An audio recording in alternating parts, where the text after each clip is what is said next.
5 manfaat dolanan manuke bojo. Sing pertama, jantung sehat. Nek awake dhewe dolanan manuke bojo, sensasine deg-degan. Sing keloro, nek awake dhewe dolanan manuke bojo, bakar kalori. Mergo bar dingge dolanan lanjut olahraga. Sing ketelu, nek awake dhewe dolanan manuke bojo, menghilangkan stres, menghilangkan depresi.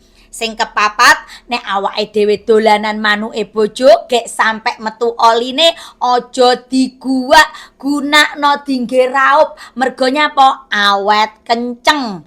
Sing kelima, nek awake dhewe dolanan manuke bojo, manfaate awet enom seger waras. Nek gak percaya buktekno ibu-ibu. Ayo ibu-ibu, dolanono manuke bojomu ben awakmu seger, waras, sehat, awet enom tur kenceng.